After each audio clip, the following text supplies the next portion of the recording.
Imagine you're standing in the middle of a grassland 60,000 years ago.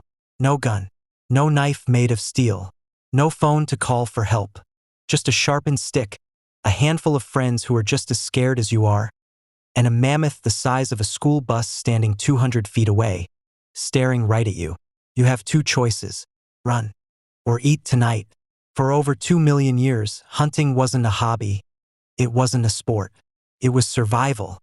So how did a soft, slow, clawless, fangless creature become the deadliest hunter this planet has ever seen?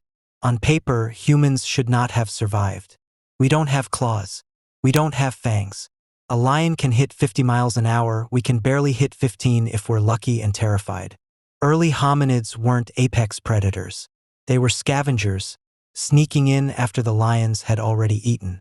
While every other animal was getting faster, stronger, sharper, humans were quietly developing something none of them had.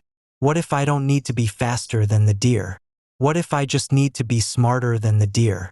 Around 3 million years ago, our ancestors started breaking rocks on purpose to create a sharp edge. A stone flake could slice through hide that human teeth could never break through. Then came the spear, just a stick sharpened at one end, maybe hardened over a fire. For the first time, a human could kill something from a few feet away instead of wrestling it with bare hands. Tens of thousands of years later, humans made a leap that still blows the minds of modern engineers: the spear thrower, or otlotl. By using this lever, a hunter could throw a spear with far more force and speed than ever before. Then came the bow and arrow, launching a projectile faster and more accurately than a thrown spear ever could. A single hunter, hidden behind a bush, could kill an animal from 30, 40, 50 yards away, completely undetected. We didn't outmuscle the animal kingdom. We outthought it.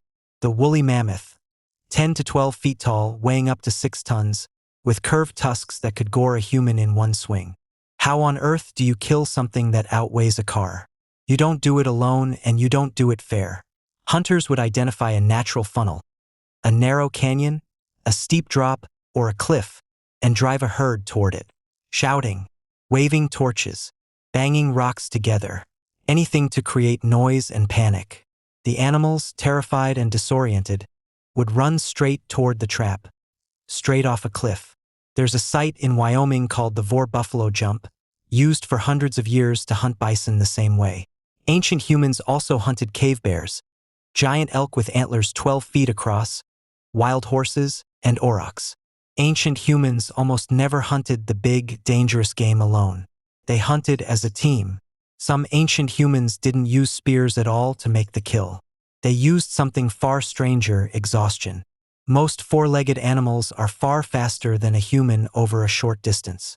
If a human tries to sprint after one, it disappears in seconds. But speed isn't the only thing that matters. Endurance matters too. Nearly every four-legged animal cools itself through panting, but can't pant efficiently while galloping at full speed. Humans sweat. Millions of sweat glands cool our skin continuously, even while we're moving. They would simply start jogging after it. Not sprinting, just a steady, relentless jog. The animal would panic and sprint away, using an enormous burst of energy and heat. This cycle would repeat, hour after hour, under a brutal sun. The animal would simply be unable to run anymore. It would collapse, unable to flee even as the hunter walked calmly up beside it. None of this works without one critical skill that almost never gets talked about: tracking. A skilled tracker could look at a single footprint and tell you what kind of animal made it, how fast it was moving, and which direction it was heading. A broken blade of grass, a slightly disturbed pebble, the angle of bent twigs. All of this was information. This wasn't guesswork. It was pattern recognition taught from elder to child for generations. Should we set an ambush ahead of its path? Should we try to drive it toward that ravine? Ancient humans developed harpoons with barbed tips, designed so once the point entered an animal, it couldn't slide back out. They wove nets from plant fibers and built weirs, walls of stacked stones across rivers that funneled fish into shallow areas. The bola, weights connected by cords, thrown at the legs of a running animal to tangle and trip them. Fire wasn't just for cooking and warmth. Ancient humans used fire to drive animals out of hiding places. They even hardened the tips of wooden spears in fire, making the wood denser and more resistant to splintering. Multiply that process across hundreds of thousands of years, and you get an explosion of ingenuity. We tend to imagine the caveman hunter as a lone figure with a spear, but big game hunting was almost always a group effort. Someone had to track the herd. Someone had to study the terrain. Someone had to plan the timing. Some were the noisemakers driving the animals in a certain direction. Some were positioned at the kill zone.